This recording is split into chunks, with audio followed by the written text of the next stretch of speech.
નમસ્કાર, મનોમંથન ન્યૂઝમાં આપનું સ્વાગત છે।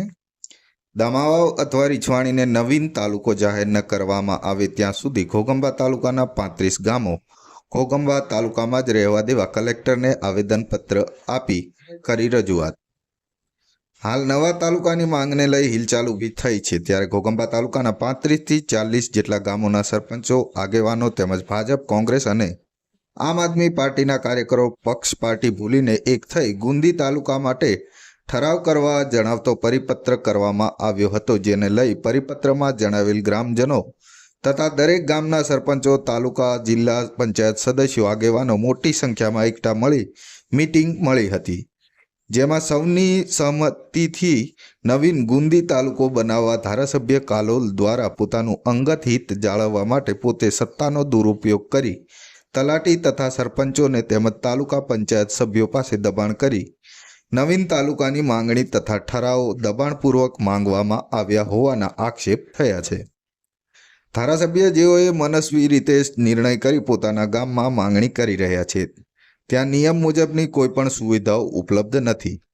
ભૌગોલિક દ્રષ્ટિએ છેવાડાનું ગામ છે તથા ઘોગંબા તાલુકાનું પણ છેલ્લું ગામ છે। ગુંદી ગામ જવા માટે કોઈ પણ વાહન વ્યવહારની સુવિધા નથી। એક તરફ છોટાઉદેપુર જિલ્લો 3 કિલોમીટરના અંતરે આવેલ છે અને દાહોદ જિલ્લો પણ 3 કિલોમીટરના અંતરે આવેલ છે, જેથી મધ્યસ્થી તરીકે તાલુકાનો દરજ્જો આપવો હોય તો રીછવાણી અથવા તો દામાવાવ આ બંને ગામોને પ્રાયોરિટી આપવા વિનંતી છે। તો છતાં તેમના ધારાસભ્ય પદ અને સત્તાનો દુરુપયોગ કરી પ્રજાને દબાણ કરી આગેવાનોને દબાણ કરીને તાલુકાની માંગણી કરતા ઠરાવો દબાણપૂર્વક માંગેલ છે, જેથી અમારા વિસ્તારમાં નાના મોટા આગેવાનો તથા આમ જનતા મળીને નવીન ગુંદી તાલુકો ન બનાવવામાં આવે તેવા વિરોધ સાથે સખત વિરોધ દર્શાવવામાં આવ્યો છે।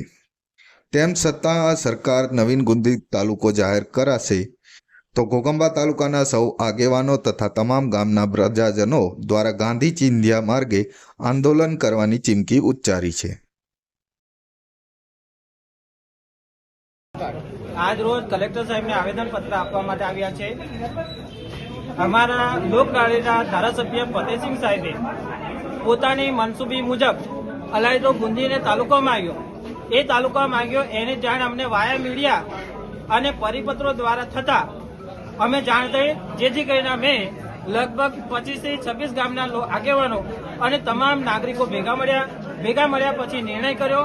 નિર્ણયની અંદર એવું આવ્યું કે ગુંદી ગામ એ છેવાડાનું ગામડું છે, એ દરેક માટે અયોગ્ય છે। જે પણ તાલુકો હોવો જોઈએ એ તાલુકો મધ્યબિંદુમાં હોવો જોઈએ। મધ્યબિંદુ એટલે કે ચારે બાજુના જે પણ ગામડાઓ છે ગામડાની વચ્ચે હોવો જોઈએ તાલુકો, જેથી કરીને આવનાર સમયની અંદર તાલુકો બને ત્યારે કોઈ પણ માણસને અગવડતા ન ઊભી થાય। તાલુકામાંથી જિલ્લા જવું હોય અને જિલ્લામાંથી ફરી તાલુકામાં આવવું હોય તો પણ સગવડતા રહે। એટલે ગુંદી ગામ માટે સખત વિરોધ છે અમારો, અને એ વિરોધ નોંધાવવા માટે કલેક્ટર સાહેબને અમે આવેદનપત્ર આપવા માટે આવ્યા છીએ। મારું નામ પરમાર રાજેન્દ્ર કુમાર નાનું છે, દામાવાવ। વિધાયક ફતેહસિંહ ચૌહાણની એટલી મનસ્વી પ્રવૃત્તિ છે કે જેમનું ગુંદી ગામ એ ઉલટી ગંગા છે, મેવાના પાણી મોભે ચડાવવા જેવું છે। સમગ્ર જનતાને બહુ હાલાકી પડવાની છે, જેથી કરી આ ગુંદી ગામનો ક્યારે સપનામાં પણ બનવું ના જોઈએ। એના માટે દરેક પબ્લિકનો બહુ રોષ ભરાયેલી છે। ત્યારે એનો આખરો આટલી બધી મોટી સંખ્યામાં ભેગા થયા છે, શેના માટે ભેગા થયા છે? એકનું માનવું કે પછી અનેકનું માનવું સરકારે? એટલે આ અનેકનું માનવું એ વ્યાજબી છે માગણી, અને ગુંદીમાં કોઈ પણ સંજોગોમાં તાલુકા પેલો થવું ના જોઈએ। બસ કરણસિંહ ઠાકોર, સિમલિયા।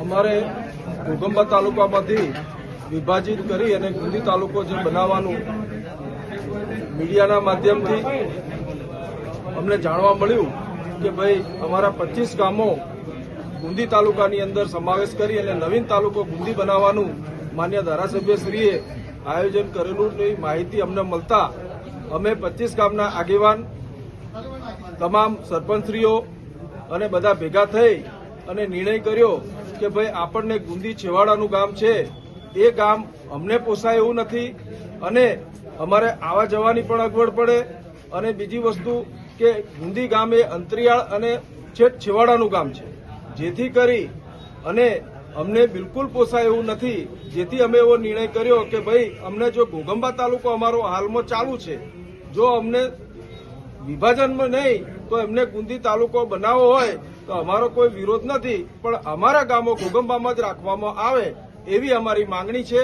અને જો સરકારશ્રીના વસ્તીના ધોરણે કોઈ તાલુકો બનાવવાનું આયોજન હોય તો રોડ ઉપરના ગામ અમારા 25 ગામની અંદર મધ્યમમાં આવતું રીછવાણી, દમાવા, સિમળિયા રોડ ઉપરના ગામની અંદર ગમે ત્યાં તાલુકાનું જો થાય તો અમે બધા સંમત છીએ.